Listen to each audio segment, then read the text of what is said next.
யாழ் பல்கலை துணைவேந்தர் முன்னாள் மாணவர்கள் உள்ளிட்டோருக்கு எதிராக நிகழ்நிலை காப்பு வழக்கு தொடர்ந்துள்ள முன்னாள் கலைப்பீடாதிபதி.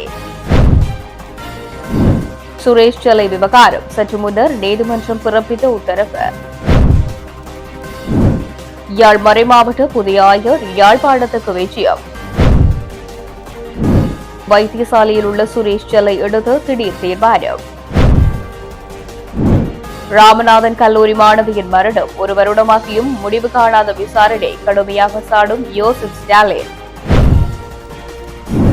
இலங்கையிலேயே மிகச் சிறப்பாக செயல்படும் வடமாகாண சிறுவர் நன்னடத்தை அதிகாரிகள். அமைச்சர் விமல் ரத்நாயக்க தலைமையில் வடமாகாணத்தில் சாரதிகள் நடத்துனர்களுக்கு சீருடை அறிமுகம்.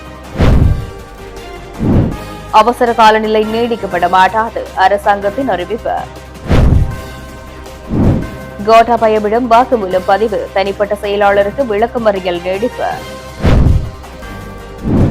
வடமராட்சி தெற்கு மேற்கு பிரதேச சபையில் தொடரும் ஊடக அடக்குமுறை.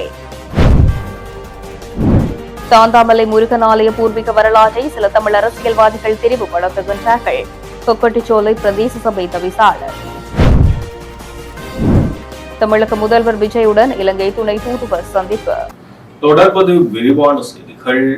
யாழ்ப்பாண பல்கலைக்கழக ஊடக கற்கைகள் துறை பேராசிரியர் சுப்பிரமணியம் ரகுராம் மீது சமூக வலைதளங்களில் அவதூறு பரப்பினர் மற்றும் அதற்கு உடந்தையாக இருந்தனர் என்ற குற்றச்சாட்டு 14 எதிர்மனுதாரர்களுக்கு நிகழ்நிலை காப்புச் சட்டத்தின் கீழ் வழக்கு தாக்கல் செய்யப்பட்டுள்ளது. மனுதாரர் தொடர்பான அவதூறான கூற்றுகளை பிரசுரித்தனர் மற்றும் அதற்கு உடந்தையாக இருந்தனர் என்ற குற்றச்சாட்டில் 6 பேருக்கு எதிராகவும் முகநூல் தளங்கள், வலையொலி தளங்கள், டிக்டாக் தளங்கள் உள்ளிட்ட சில தரப்புகளுக்கு எதிராகவும் நிகழ்நிலை காப்புச் சட்டத்தின் 20ஆம் பிரிவின் கீழ் இந்த வழக்கு தொடரப்பட்டுள்ளது. குறித்த வழக்கு இன்று பருத்தித்துறை நீதவான் நீதிமன்றத்தில் நீதவான் இந்துகா சிவலிங்கம் முன்னிலையில் எடுத்துக் கொள்ளப்பட்டது. வழக்கினை எடுத்துக்கொண்ட பருத்தித்துறை நீதவான் எதிர்வரும் ஜூலை மாதம் 10ஆம் தேதிக்கு நிபந்தனையுடனான கட்டளை ஒன்றை பிறப்பிப்பது தொடர்பிலான தீர்மானத்துக்காக வழக்கை திகதியிட்டார். மனுதாரர் சார்பில் சிரேஷ்ட சட்டத்தரணி லக்ஷான் டயஸ், சட்டத்தரணி கனகலிங்கம் கிஷோபன் ஆகியோர் ஆஜராகி தமது வாதங்களை முன்வைத்தனர். அதேவேளை யாழ்ப்பாணம் மேலதிக நீதவான் நீதிமன்றத்தில் கட்டளை பிறப்பிக்கப்பட்டிருந்த நிகழ்நிலை காப்புச் சட்ட வழக்கினுடைய தீர்ப்பின் பிரதியையும் இந்த வழக்கில் இணைக்குமாறு தெரிவிக்கப்பட்டதாக மனுதாரரின் சட்டத்தரணி தெரிவித்தார். பருத்தித்துறை நீதவான் நீதிமன்றத்தில் இன்றைய தினம் நாங்கள் நிகழ்நிலை காப்புச் சட்டத்தின் கீழ் பதிவு செய்யப்பட்டிருந்த வழக்கானது ஆதரவிற்காக எடுத்துக் கொள்ளப்பட்டது. இந்த வழக்கானது நிகழ்நிலை காப்புச் சட்டம் பிரிவு 20 கீழ் யாழ்ப்பாண பல்கலைக்கழகத்தின் முன்னாள் பீடாதிபதியும் பேராசிரியருமான சிவசுப்பிரமணியம் ரகுராம் என்பவரினால் போடப்பட்ட வழக்காகும். இதில் 1 தொடக்கம் 14 வரையான எதிர்மனுதாரர்கள் இலக்கமிடப்பட்டுள்ளதுடன் அவர்களில் முதல் 6 பேருமானவர்களாக சிவதர்ஷினி பரமசோதி, துணைவேந்தர யாழ்ப்பாண பல்கலைக்கழகம், கங்கா ஜெயபாலன் மற்றும் தேசாம் ஜெயபாலன் என்பவர்கள் இடைநீட்டாளர்களாக யூடியூப், டிக்டாக் மற்றும் ஃபேஸ்புக் வலைத்தளங்களினுடைய தடை செய்யப்பட்ட கூற்றுக்கள், மனுதாரர்கள் தொடர்பான தடை செய்யப்பட்ட கூற்றுக்களை பிரசுரித்தமைக்காக இவ்வழக்கானது பதிவு செய்யப்பட்டிருந்தது. இவ்வழக்கினை எடுத்துக்கொண்ட பருத்தித்துறை நீதவான் நீதிமன்றத்தின் நீதிபதியானவர் எதிர்வரும் ஜூலை மாதம் 10ஆம் தேதிக்கு நிபந்தனையுடனான கட்டளை ஒன்றை பிறப்பிப்பதா இல்லையா என முடிவு செய்வதற்காக திகதிடப்பட்டுள்ளது. இதன் அடிப்படையில் நாங்கள் யாழ்ப்பாணம் நீதவான் நீதிமன்றத்தில் நாங்கள் பதிவு செய்து கட்டளை பிறப்பிக்கப்பட்டிருந்த நிகழ்நிலை காப்புச் சட்டத்தினுடைய ஜட்ஜ்மெண்ட் கொப்பியினையும் தங்களுக்கு அணைக்குமாறு கேட்டுக்கொள்ளப்பட்டிருந்தது. அதன் அடிப்படையில் இவ்வழக்கானது நிபந்தனையுடனான கட்டளையை பெற்றுக்கொள்வதா இல்லையா என்பதற்குரிய குறிப்பிட்ட விடயத்தை தெரிவிப்பதற்காக ஜூலை 10ஆம் தேதிக்கு அழைக்கப்பட்டிருக்கின்றது. மேலும் நிகழ்நிலை காப்புச் சட்டமானது எவராவது ஒருவர் ஒரு தனிநபர் பற்றியோ அல்லது அவருடைய கூட்டங்களை பற்றியோ தடை செய்யப்பட்ட கூற்றுக்கள் இலக்கம் 52 கீழ் குறிப்பிடப்பட்டுள்ள தடை செய்யப்பட்ட கூற்றுக்களை கூறுவாரிடத்து அவருக்கு எதிராக நிகழ்நிலை காப்புச் சட்டத்தினை பதிவு செய்து அவ்வாறான விடயங்களை இது இனிவரும் காலங்களில் கூறக்கூடாது என்றும் கூறப்பட்ட விடயங்களை சமூக வலைத்தளங்களில் இருந்து பெற்றுக்கொள்ளலாம் என்பதற்காக இச்சட்டமானது உருவாக்கப்பட்டுள்ளது என்பதை முக்கியமாக நான் குறிப்பிட்டுக் கொள்ள விரும்புகின்றேன். அரச புலனாய்வு பிரிவின் முன்னாள் பிரதானி சுரேஷ் சாலைவுக்கு எதிரான விசாரணைகளை குற்ற புலனாய்வு திணைக்கள பணிப்பாளரிடமிருந்து நீக்க முடியாது என நீதிமன்றம் அறிவித்துள்ளது. சுரேஷ் சலை தொடர்பான வழக்கு கொழும்பு கோட்டை நீதிவான் நீதிமன்றத்தில் இன்று விசாரணைக்கு எடுத்துக் கொள்ளப்பட்ட போதே இந்த உத்தரவு பிறப்பிக்கப்பட்டுள்ளது. குறித்த விசாரணையை குற்றப்புலனாய்வுத்துறை பணிப்பாளர் ஷானியா பேசகரவிடம் இருந்து நீக்குவதற்கான சட்ட அடிப்படை இல்லை என்றும் விசாரணை தொடரும் என்றும் அறிவித்துள்ளார். இதன்போது 23 பக்கங்கள் கொண்ட உத்தரவை அறிவித்து கோட்டை பிரதம நீதிவான் வசனமரசேன சுரேஷ் சலை எழுதுவதற்காக எழுதுகருவிகள் மற்றும் ஆவணங்களை வழங்குமாறு விடுக்கப்பட்ட கோரிக்கையையும் நிராகரித்துள்ளார். மேலும் ரகசிய வாக்குமூலத்துக்காக சலை முன்வைத்த கோரிக்கையையும் நீதிவான் நிராகரித்துள்ளார். சுரேஷ் சிலை தனது தொலைபேசி மற்றும் மடிக்கணினியின் ரகசிய கடவுச்சொற்களை குற்றப்புலனாய்வு திணைக்களத்துக்கு வழங்குமாறும் உத்தரவிடப்பட்டுள்ளது. உயர்ந்த ஞாயிறு தாக்குதல் சம்பவம் தொடர்பில் பயங்கரவாத தடுப்புச் சட்டத்தின் கீழ் கைது செய்யப்பட்டு தேசிய புலனாய்வு பிரிவின் முன்னாள் பிரதானி சுரேஷ் சிலை உணவு தவிர்ப்பு நடவடிக்கையில் ஈடுபட்டு வந்த நிலையில் கொழும்பு தேசிய வைத்தியசாலையின் விசேட வைத்திய கண்காணிப்பின் கீழ் தற்போது சிகிச்சை பெற்று வருகின்றார். இந்த நிலையில் தனது சட்டத்தரணிகளின் ஆலோசனையின் பேரில் இன்று முதல் உண்ணாவிரதத்தை கைவிட முடிவு செய்துள்ளதாக தெரிவிக்கப்படுகின்றது. யாழ்ப்பாண மறை மாவட்டத்தின் புதிய ஆயராக திருத்தந்தை 14ஆம் லியோவால் ஆணி மாதம் 29ஆம் தேதி நியமனம் பெற்ற பேரரு தந்தை அன்றன் ரஞ்சித் பிள்ளைநாயகம் யாழ்மறை மாவட்டத்துக்கு விஜயம் மேற்கொண்டுள்ளார். குறித்த விஜயமானது இன்று இடம்பெற்றுள்ளது. யாழ் மறைமாவட்ட ஆயர் இல்லத்தில் குறுமுதல்வர் அருட்தந்தை யோசப் தாஸ் ஜெபரட்னம் மற்றும் குருக்களால் மாலை அணிவிக்கப்பட்டு வரவேற்கப்பட்ட பேரருட் தந்தை அஞ்சன் ரஞ்சித் பிள்ளைநாயகம் ஆயர் இல்ல கேட்போர் கூடத்தில் இடம்பெற்று யாழ் மறைமாவட்ட ஆயர் பேரருட் தந்தை எஸ் டி ஞானப்பிரகாசம் மற்றும் குருக்களுடனான கலந்துரையாடலிலும் பங்கு பற்றினார். முன்னாள் புலனாய்வு சேவையின் பிரதானி சுரேசாலே தனது சட்டத்தரணிகளின் ஆலோசனையின் பேரில் உண்ணாவிரதத்தை கைவிட முடிவு செய்துள்ளதாக தெரிவித்துள்ளார். ஈஸ்டர் ஞாயிறு பயங்கரவாத தாக்குதல்கள் தொடர்பான விசாரணைகளுக்காக குற்றப்புலனாய்வு துறையின் காவலில் இருந்தபோது உண்ணாவிரதத்தை அவர் ஆரம்பித்திருந்தார். இந்த நிலையில் அவர் தமது உண்ணாவிரதத்தை தொடங்கியதிலிருந்து கொழும்பு தேசிய வைத்தியசாலையில் சிகிச்சை பெற்று வருகின்றார். இதற்கிடையில் தற்போது தமது உண்ணாவிரதத்தை முடித்துக் கொள்வதாக சுரேஷ் சலை தீர்மானித்துள்ளார் என்று தெரிவிக்கப்படுகின்றது. சிஐடி தடுப்பு காவலில் இருந்து தன்னை சிறைச்சாலைக்கு மாற்றுமாறு கோரி அவர் இந்த உண்ணாவிரதத்தை ஆரம்பித்திருந்தார். இதனைத் தொடர்ந்து அவருக்கு மாரடைப்பு ஏற்பட்ட நிலையில் கொழும்பு தேசிய வைத்தியசாலையில் அனுமதிக்கப்பட்டமை குறிப்பிடத்தக்கது. இலங்கையிலேயே வடக்கு மாகாண சிறுவர் நன்னடத்தை உத்தியோகத்தர்கள் மிகவும் சிறப்பாக செயற்படுகிறார்கள் என மகளிர் மற்றும் சிறுவர் அலுவல்கள் அமைச்சர் சரோயா சாவித்ரி போல்ராஜ் பெருமிதத்துடன் தெரிவித்துள்ளார். வடக்கு மாகாண நன்னடத்தை மற்றும் சிறுவர் பராமரிப்பு சேவைகள் திணைக்கள அதிகாரிகளுடனான விசேட கலந்துரையாடல் ஆளுநர் செயலகத்தில் நேற்று நடைபெற்ற போதே அவர் இதனை குறிப்பிட்டார். இதன்போது கருத்து தெரிவித்த அமைச்சர் கைவிடப்பட்ட சிறுவர்களை அரவணைத்து வளர்த்தெடுக்கும் இப்பணியானது வெறும் தொழில் அல்ல, அது ஒரு மாபெரும் சமூக சேவை என்ற உணர்வோடு முன்னெடுக்கப்பட வேண்டும். சட்ட ரீதியான திருத்தங்கள் தேவைப்படும் விடயங்கள் தொடர்பில் 9 மாகாணங்களும் ஒன்றிணைந்து ஆவண ரீதியாக முன்மொழிவுகளை சமர்ப்பிக்குமாறு அதன் அடிப்படையில் உரிய நடவடிக்கைகள் எடுக்கப்படும் என்றும் குறிப்பிட்டார். இது காலவரையில் வடக்கு மாகாண உத்தியோகத்தர்களுக்கு வெளிநாட்டு பயிற்சிகளுக்கான வேலைவாய்ப்புகள் போதிய அளவு வழங்கப்படாமை குறித்து கவலை வெளியிட்ட அவர் இனிவரும் காலங்களில் இவர்களுக்கு அத்தகைய பயிற்சிகளுக்கான வாய்ப்புகள் கொடுக்கப்படும் என்றும் தெரிவித்தார். சிறுவர்களுக்கான போதைப் பொருள் புனர்வாழ்வு மையம் மற்றும் உளநல தேவைப்பாடுகள் தொடர்பில் விசேட கவனம் செலுத்தப்படும் என்றும் உறுதியளித்தார். சிறுவர் இல்லங்களில் இருந்து வெளியேறும் இளைஞர் யுவதிகளுக்கான வீட்டு திட்டங்கள் தொடர்பில் அமைச்சர் இதன்போது சில முக்கிய ஆலோசனைகளை வழங்கினார். வடமாகாணத்தில் சாரதிகள் நடத்துனருக்கு சீருடை அறிமுகம் செய்து வைக்கும் நிகழ்வு அமைச்சர் பிமல் ரத்நாயக்க தலைமையில் இன்று நடைபெற்றது. போக்குவரத்து நெடுஞ்சாலைகள் மற்றும் நகர அபிவிருத்தி அமைச்சர் பிமல் ரத்நாயக்க கிளிநொச்சியில் உள்ள வடமாகாண வீதி பயணிகள் போக்குவரத்து அதிகார சபைக்கு இன்று விஜயம் செய்தார். அமைச்சரை அதிகார சபையின் தலைவர் ஏந்திரி எஸ் விமலேஸ்வரன் வரவேற்றார். வடமாகாண வீதி பயணிகள் போக்குவரத்து அதிகார சபையின் செயற்பாடுகளை அவர் பார்வையிட்டதுடன் உத்தியோகத்தர்களுடனும் அமைச்சர் கலந்துரையாடியிருந்தார். தொடர்ந்து வடமாகாணத்தில் சேவையில் ஈடுபடும் தனியார் பேருந்து சாரதிகள் மற்றும் நடத்துனருக்கான சீருடை அறிமுகம் செய்து வைக்கப்பட்டது. குறித்த நிகழ்வில் தேசிய மக்கள் சக்தியின் கிளிநொச்சி மாவட்ட அமைப்பாளர் மருங்கன் மோகன், தனியார் பேருந்து உரிமையாளர் சங்க பிரதிநிதிகள், சாரதிகள், நடத்துனர்கள் கலந்து கொண்டனர்.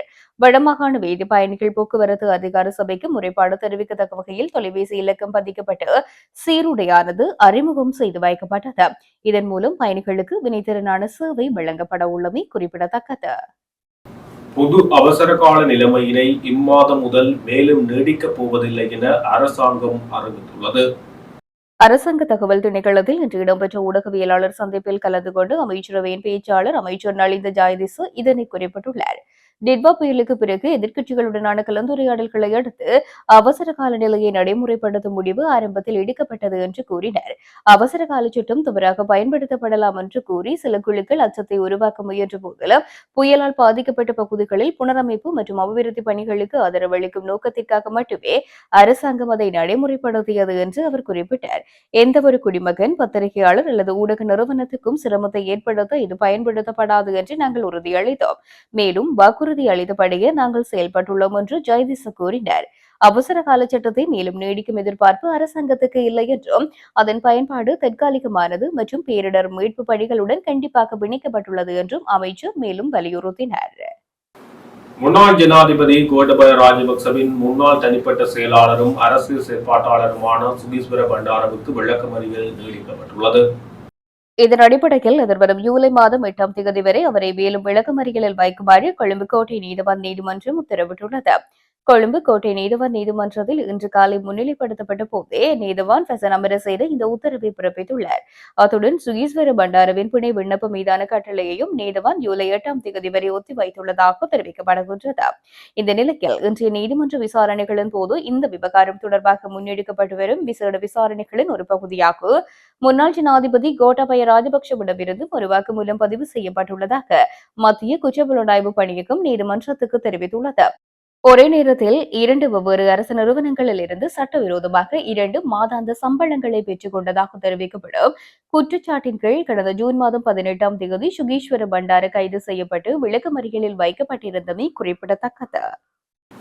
வடமராட்சி தெற்கு மேற்கு பிரதேச சபையில் ஊடக அடக்குமுறைகள் தொடர்வதாகவும் இதற்கு சபையின் தவிசாளர் மற்றும் செயலாளரே முழுமையான காரணம் என தேசிய மக்கள் சக்தியின் உறுப்பினர்கள் குற்றம் சாட்டியுள்ளனர். வடமராட்சி தெற்கு மேற்கு பிரதேச சபையின் மாதாந்த அமர்வு உபதவிசாளர் தியாபரன் தலைமையில் நேற்று நடைபெற்றது. இக்கூட்டத்தின் போது சபையில் ஊடகங்களுக்கு விதிக்கப்படும் கட்டுப்பாடுகள் மற்றும் அடக்குமுறைகள் குறித்து தேசிய மக்கள் சக்தியின் உறுப்பினர்கள் கடுமையான கேள்விகளை எழுப்பினர். இதனால் சபையில் நீண்டவாத பிரதிவாதங்கள் ஏற்பட்டன. சபை அமர்வை தொடர்ந்து தேசிய மக்கள் சக்தியின் பிரதிநிதிகள் ஊடகங்களுக்கு கருத்து தெரிவிக்கையிலேயே இந்த விவரங்களை வெளியிட்டனர். இதன் அடிப்படையில் மேலும் தெரிவித்த அவர்கள், இலங்கை வெகுஜன ஊடக அமைச்சின் ஊடக அடையாள அட்டை வைத்துள்ள லிண்டன் என்ற ஊடகவியலாளரை தவிர வேறு எந்தவொரு உள்ளூர் சுயாதீன அல்லது நிறுவன ஊடகவியலாளர்களையும் சபை அமர்வில் கலந்து கொள்ள தவிசாளரும் செயலாளரும் அனுமதிக்கவில்லை. சபை அமர்வில் கலந்து கொள்ள அனுமதிக்கப்பட்ட ஊடகவியலாளர் லிண்டனுக்கும் பல்வேறு கடுமையான நிபந்தனைகள் விதிக்கப்பட்டுள்ளன. குறிப்பாக ஊடகவியலாளருக்கு என ஒதுக்கப்பட்ட இடத்தை விட்டு வேறு எங்கும் சென்று காணொலிகளை பதிவு செய்யக்கூடாது என்ற முக்கிய நிபந்தனை விதிக்கப்பட்டுள்ளது. உள்ளூர் மற்றும் சுயாதீன ஊடகவியலாளர்கள் மீதான இந்த ஊடக அடக்குமுறை வெளிப்படையாகவே அரங்கேறி வருகின்றது. இதனை நாம் வன்மையாக கண்டிக்கின்றோம். இவ்வாறான ஊடக அடக்குமுறைகள் உடனடியாக கட்டுப்படுத்தப்பட வேண்டும் என்பதுடன் மக்களுக்கு உண்மைகளை தெரியப்படுத்த விடாமல் தடுக்கும் இந்த செயலுக்கு எதிராக பொதுமக்கள் குரல் கொடுக்க வேண்டும் என்றும் தெரிவித்தார். குறித்து இந்த ஊடக விவகாரமானது வடமராட்சி தெற்கு மேற்கு பிரதேச சபை வட்டாரத்தில் தற்பொழுது பெரும் பரபரப்பை ஏற்படுத்தி இருக்கின்றமை குறிப்பிடத்தக்கது. அரசு புலனாய்வு பிரிவின் முன்னாள் தலைவர் சுரேஷ் ஆலே தனது தொலைபேசி மற்றும் மடிக்கணினியின் ரகசிய கடவுச்சொற்களை குற்றப்புலனாய்வு திணைக்களத்துக்கு வழங்குமாறு கொழும்பு கோட்டை நீதவான் நீதிமன்றம் இன்று உத்தரவு பிறப்பித்துள்ளது. அரசு புலனாய்வு பிரிவின் முன்னாள் தலைவர் சுரேஷ் செல்லை தனது தொலைபேசி மற்றும் மடிக்கணினியின் ரகசிய கடவுச்சொற்களை குற்றப்புலனாய்வு திணைக்களத்திற்கு வழங்குமாறு கோட்டை நீதவான் இன்றைய தினம் உத்தரவு பிறப்பித்துள்ளது. இன்று வழக்கு விசாரணைக்கு எடுத்துக் கொள்ளப்பட்ட போதே இந்த உத்தரவானது பிறப்பிக்கப்பட்டுள்ளது.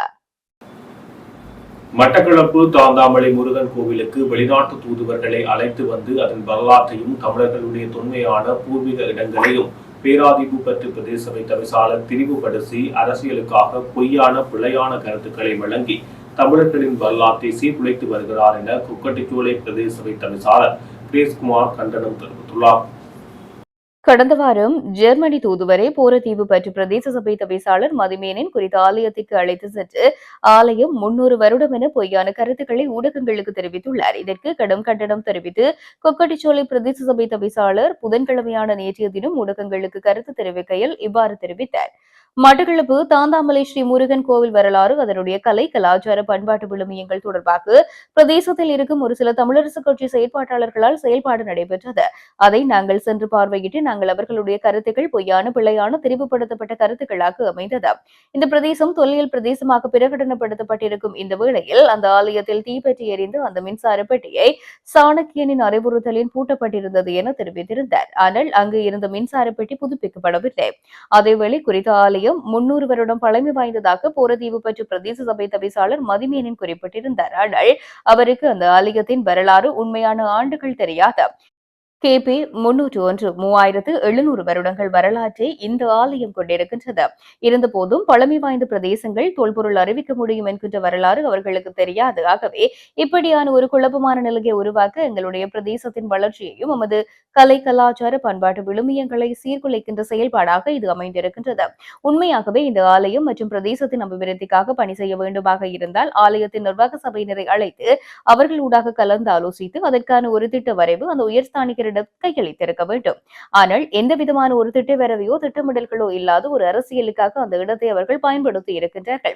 எங்களுடைய பிரதேசத்தில் வெளிநாட்டு தூதுவர்களை அழைத்து வந்து எமது தமிழர்களுடைய பூர்வீக இடங்களையும் பூர்வீக வரலாற்றுகளையும் தெரிவுபடுத்தி ஒரு குறிப்பிட்ட காலத்துக்கு உட்பட்டதுதான் என்ற ஒரு கருத்தை முன்வைத்து தமிழர்களுடைய வரலாற்றை தமிழரசு கட்சி சீரழிக்கின்ற ஒரு விதமாகவே நான் இதனை பார்க்கின்றேன். ஏனென்றால் உண்மையான வரலாறு அவர்களுக்கு தெரிந்தால் மாத்திரம் அவர்களுக்கு உண்மை புரியும். இது உண்மையாகவே தமிழர்களுடைய பண்பாட்டு பூர்வீகமான ஒரு இடம். ஆனால் இந்த பிரதேசத்தில் ஒரு கொந்தளிப்பான நிலையை உருவாக்கி வெளிநாட்டு தூதுவர்களிடம் ஒரு தெரிவுபடுத்தப்பட்ட வரலாற்று உண்மையை மறைக்க பார்க்கின்றார்கள்.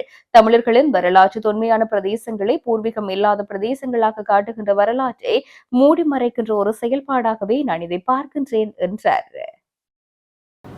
தமிழக முதலமைச்சர் ஜோசப் விஜயை தென்னிந்தியாவுக்கான இலங்கை துணை தூதுவர் கணேசநாதன் சதீஸ்வரன் நேரில் சந்தித்து பேசியுள்ளார். குறித்த சந்திப்பானது இன்று நடைபெற்றுள்ளது. சென்னையில் உள்ள தமிழக அரசு தலைமைச் செயலகத்தில் இச்சந்திப்பு நடைபெற்றது.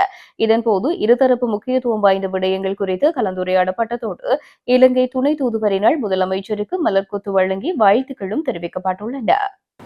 வவுனியா மாநகர முன்னாள் மேஜர் உட்பட 4 பேரை கைது செய்ய நீதிமன்றம் உத்தரவு பிறப்பித்துள்ளதாக வவுனியா தலைமை போலீஸ் நிலைய பொறுப்பதிகாரி தெரிவித்துள்ளார்.